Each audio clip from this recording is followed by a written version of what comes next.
Toon Bells. मैं खाने के लिए अच्छे फल ढूंढ रहा हूँ, लेकिन आज एक भी दिखाई नहीं दे रहा। वे यहाँ नहीं मिलेंगे। आज जंगल के पूर्वी हिस्से में बहुत अच्छे फल उगे हैं। सच में? तो मैं अभी जाता हूँ। 1 मिनट चिंटू, वहाँ एक जादुई बगीचा है। उस बगीचे में जो भी जाता है, अगर उसका मन अच्छा हो तभी वह सुरक्षित वापस आता है। एक बार की बात है, एक घना और सुंदर जंगल था। उस जंगल का नाम आनंदवन था। सूरज धीरे धीरे उदय हो रहा था। सूरज की किरणें ऊंचे पेड़ों के बीच से जमीन पर गिर रही थीं। रंग बिरंगी तितलियां फूलों के चारों ओर उड़ रही थीं। एक छोटा सा झरना धीरे धीरे बह रहा था। हिरण पानी पी रहे थे। गिलहरियां पेड़ों पर चढ़कर खेल रही थीं। सभी जानवर एक परिवार की तरह मिलकर रहते थे। तभी झाड़ियों के पीछे से एक छोटा सफेद खरगोश उछलता हुआ आता है। वही है चिंटू। अपने कान इधर उधर हिलाते हुए, गाना गाते हुए वो उछलते हुए आता है। वो बहुत चंचल है, लेकिन चिंटू की एक छोटी सी बुरी आदत थी। जंगल में मिलने वाले अच्छे फलों को वो किसी को दिए बिना छिपाकर खुद ही खा लेता था। ला ला ला, आज मौसम कितना अच्छा है। आसमान भी हंस रहा है। उफ, मुझे तो बहुत भूख लग रही है। आज कैसे भी बड़े बड़े गाजर, मीठे अमरूद और स्वादिष्ट सेब खाकर ही रहूंगा। चिंटू चारों ओर खोजना शुरू करता है। झाड़ियों, पेड़ों, पत्थरों के पीछे हर जगह देखता है, लेकिन उसे कुछ नहीं मिलता। तभी ऊपर से एक आवाज सुनाई देती है। एक बड़े पेड़ की टहनी पर एक तोता बैठा होता है। चिंटू, क्या ढूंढ रहे हो? तुरंत चिंटू ऊपर की ओर देखता है। अरे तोता, तुम हो क्या? मैं खाने के लिए अच्छे फल ढूंढ रहा हूँ, लेकिन आज एक भी दिखाई नहीं दे रहा। वे यहाँ नहीं मिलेंगे। आज जंगल के पूर्वी हिस्से में बहुत अच्छे फल उगे हैं। लाल अमरूद, सुनहरे सेब, बड़े बड़े गाजर, सब वही हैं। ये सुनकर चिंटू की आंखें चमक उठी। सच में? तो मैं अभी जाता हूँ। 1 मिनट चिंटू, जा सकते हो, लेकिन सावधानी से जाना। क्यों? क्या वहाँ शेर है या बाघ? वे नहीं, वहाँ एक जादुई बगीचा है। उस बगीचे में जो भी जाता है, अगर उसका मन अच्छा हो तभी वह सुरक्षित वापस आता है, वरना वह बगीचा उन्हें कैद कर लेता है। तोता, क्या तुम भी मुझे बच्चों वाली डरावनी कहानियाँ सुना रही हो? जादुई बगीचा, मंत्र, श्राप, ये सब सिर्फ फिल्मों में होते हैं। मुझे कोई डर नहीं है। मैं अभी जाकर वहाँ से सारे फल ले आऊंगा। चिंटू, साहस अच्छी बात है, लेकिन अहंकार अच्छा नहीं। वो तुम्हारे लिए खतरा है। तोते की कही बातें चिंटू के कान तक नहीं पहुंची। उसे केवल फल दिखाई दे रहे थे, लेकिन उसके सामने उसके जीवन को बदलने वाला एक बड़ा रहस्य इंतजार कर रहा था। घनी झाड़ियों को पार करते हुए चिंटू तेजी से आगे उछलता है। जंगल धीरे धीरे बदलना शुरू होता है। साधारण पेड़ों की जगह ऊंचे सुनहरे रंग के पेड़ दिखाई देने लगते हैं। उनके पत्तों पर छोटी छोटी रोशनी चमक रही है। हवा में एक अजीब सी मीठी खुशबू फैल जाती है। चिंटू तोते की बातें भूल गया, लेकिन वो जिस जगह कदम रख रहा था वो साधारण नहीं थी। वहाँ कई रहस्यों को समेटे हुए एक मायावी बगीचा था। वाह, इतनी सुंदर जगह! मैंने आज तक ऐसा बगीचा कभी नहीं देखा। वहाँ के पेड़ों पर इंद्रधनुष के रंगों जैसे फल थे और बड़े बड़े गाजर थे। साथ ही गोल सेब, लाल अमरूद और सुनहरे आम थे। चिंटू मुंह खोलकर देखता रह जाता है। ये सब क्या सच में है या मैं सपना देख रहा हूँ?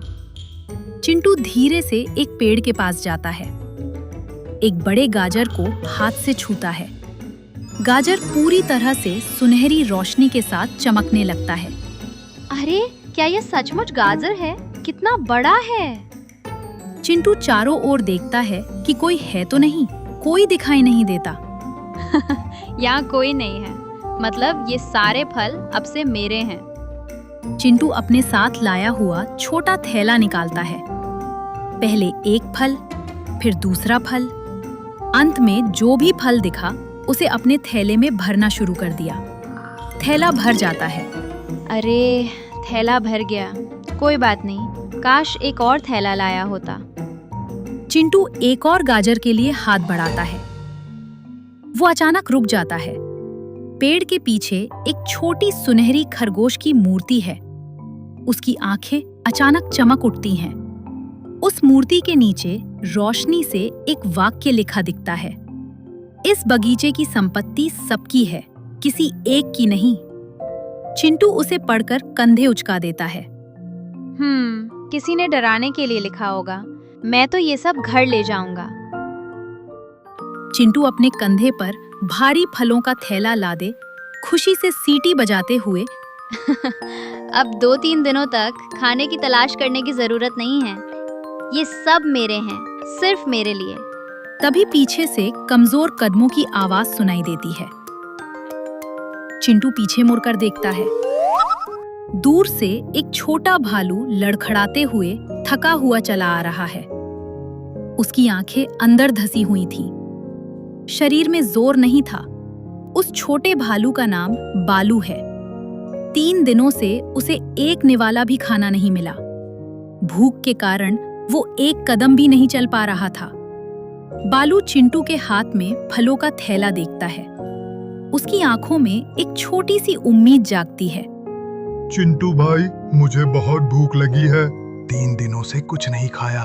तुम्हारे पास इतने सारे फल हैं, कृपया एक गाजर या एक सेब दोगे? बात करते करते बालू भूख से लड़खड़ा जाता है। चिंटू एक पल बालू को देखता है, फिर अपने थैले को कसकर पकड़ लेता है। नहीं दूंगा। बालू हैरानी से देखता है। ये सब मैंने मेहनत से जमा किए हैं। तुम्हें चाहिए तो तुम खुद जाकर ढूंढो। मेरे फल सिर्फ मेरे हैं। एक फल भी मिल जाए तो मेरी जान बच जाएगी। कितनी बार कहूँ, कहा ना नहीं दूंगा। जाओ यहाँ से। बालू को छोड़कर चिंटू आगे बढ़ जाता है। बालू धीरे से जमीन पर बैठ जाता है, अपना सिर झुका लेता है, आंखों में आंसू भर आते हैं। ठीक है चिंटू, अपने फल अपने पास ही रखो। बालू कमजोरी से वहां से पैदल चला जाता है। बालू की भूख ने चिंटू को जरा भी नहीं झकझोरा। उसके मन में बस एक ही विचार था, मेरे फल सिर्फ मेरे हैं। लेकिन जादुई बगीचे में स्वार्थ के लिए एक सजा होती है। चिंटू खुशी खुशी बाहर निकलता है। तभी अचानक तेज हवा चलने लगती है। आसमान बादलों से घिर जाता है, बिजलियां चमकने लगती हैं। क्या हुआ? अभी तो अच्छी धूप खिली थी। अचानक पेड़ों की टहनियां जैसे जीवित होकर हिलने लगती हैं। भारी टहनियां धीरे धीरे चिंटू के चारों ओर झुकती हैं। एक एक टहनी एक एक दिशा से आकर चिंटू को घेर लेती है। कुछ ही पलों में वे एक बड़े पिंजरे की तरह बन जाती हैं। अरे ये क्या है? मुझे छोड़ो, मुझे छोड़ो। चिंटू बाहर निकलने की कोशिश करता है, लेकिन टहनियां और भी कस जाती हैं। नहीं, मैं यहाँ नहीं रह सकता। माँ, कोई मुझे बचाओ। चिंटू पिंजरे को जोर से धक्का देता है, कोई फायदा नहीं होता। तोते की दी हुई चेतावनी अब चिंटू को याद आई, लेकिन अब बहुत देर हो चुकी थी। तोता, तुमने सच कहा था। मैंने तुम्हारी बात नहीं सुनी। कोई मुझे बचाओ। चारों ओर एक विचित्र रोशनी फैलती है। हवा में सुनहरे धूल के कण उड़ते हैं। चिंटू ने अभी भी अपनी गलती पूरी तरह नहीं समझी थी, लेकिन वो जादुई बगीचा उसे एक बड़ा पाठ सिखाने वाला था। सफेद रोशनी के बीच एक सुंदर रूप धीरे धीरे आसमान से जमीन की ओर उतरता है। वो वन देवी है। उनके हाथ में रोशनी बिखेरने वाली एक जादुई छड़ी है। उनके चारों ओर तितलियां हैं। वो जंगल, प्रकृति और हर जीव की रक्षा करने वाली वन देवी है। जहाँ दया होती है, वहाँ उनका आशीर्वाद होता है। जहाँ स्वार्थ होता है, वहाँ उनकी परीक्षा शुरू होती है। चिंटू हैरानी से ऊपर देखता है। देवी, कृपया मुझे बचाओ। मैं यहाँ से बाहर नहीं आ पा रहा हूँ। चिंटू, इन पेड़ों ने तुम्हें यूं ही नहीं पकड़ा है। तुमने जो किया, ये उसका आईना है। मैंने क्या किया? मैंने इस बगीचे के फल ही तो लिए हैं, चोरी भी तो नहीं की। वन देवी मुस्कुराती हैं। हाँ, तुमने फल चोरी नहीं किए, लेकिन तुम एक बात भूल गए। क्या देवी? तुम्हारे पास इतना भोजन है, लेकिन भूख से तड़पते बालू को तुमने एक फल भी नहीं दिया। प्रकृति फल किसी एक के लिए नहीं, सबके लिए उगाती है। बालू के भूख से कांपने के दृश्य, चिंटू के मना करने के पल, सब फ्लैशबैक की तरह दिखाई देते हैं। जो बांटते हैं उनके हाथ कभी खाली नहीं होते, जो छिपाकर रखते हैं उनके मन कभी नहीं भरते।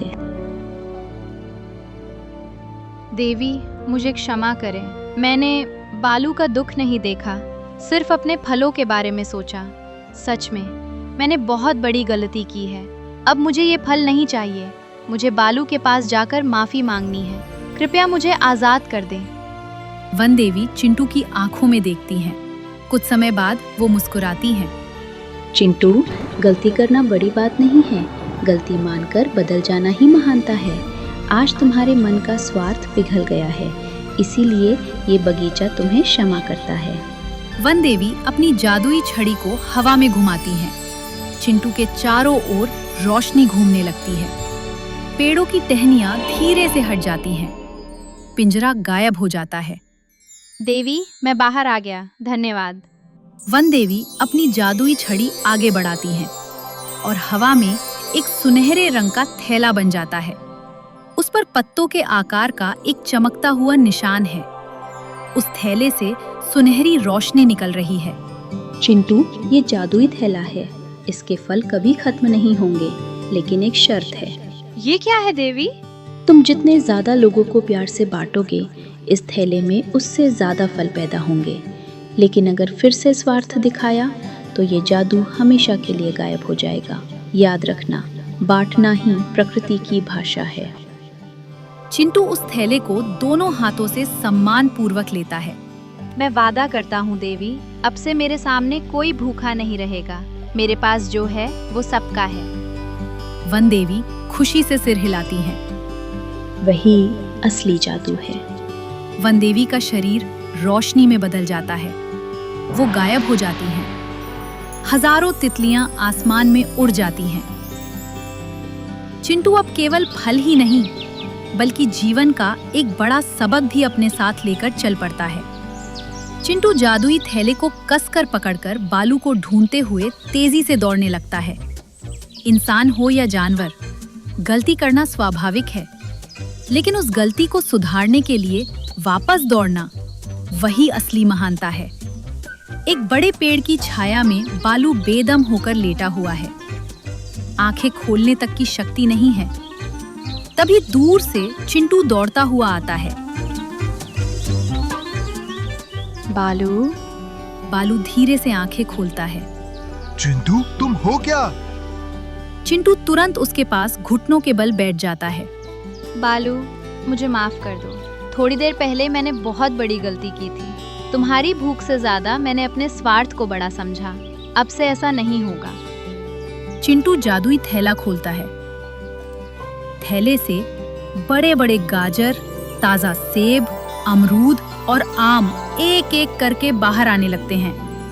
बालू हैरानी से देखता रह जाता है। इतने सारे फल? हाँ, ये सब तुम्हारे लिए ही हैं। पहले तुम खाओ।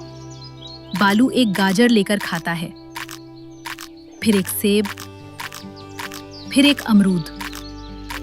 थोड़ी देर में उसके चेहरे पर मुस्कान दिखाई देती है। चिंटू, धन्यवाद, तुमने मेरी जान बचा ली। चिंटू मुस्कुराता है। नहीं बालू, तुमने ही मुझे बचाया है। अगर तुम नहीं होते तो मुझे अपनी गलती का एहसास नहीं होता। तभी चिंटू फिर से थैले में हाथ डालता है। फिर से नए फल आ जाते हैं, फिर और आते हैं। थैले में फल कभी कम नहीं होते।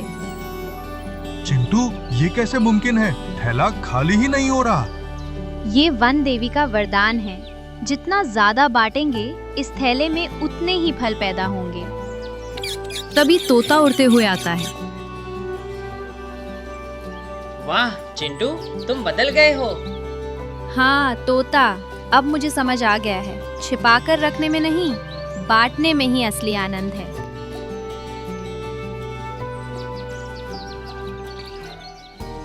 चिंटू हिरणों को फल देता है। गिलहरियों को गाजर बांटता है। बंदर हंसते हुए फल लेते हैं। कछुए खुशी खुशी खाते हैं। वो पक्षियों को छोटे छोटे फल डालता है। जंगल का हर जानवर खुशी से खाता है। हर बार जब चिंटू थैले में हाथ डालता है तो नए फल पैदा हो जाते हैं। अजीब बात यह है कि चिंटू जितना ज्यादा बांट रहा है, थैला उतना ही ज्यादा भर रहा है, क्योंकि दया कभी कम नहीं होती, प्यार कभी खाली नहीं होता।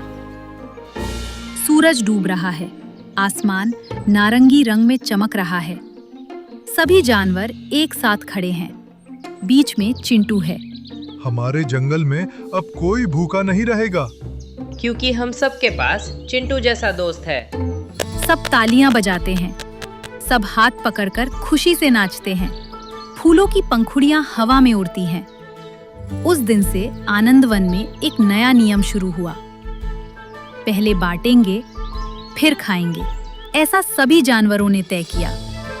सब हंसते हुए दिखाई देते हैं। आसमान में वन देवी प्रकाश के रूप में एक पल के लिए मुस्कुराहट के साथ दिखती हैं और फिर बादलों में ओझल हो जाती हैं।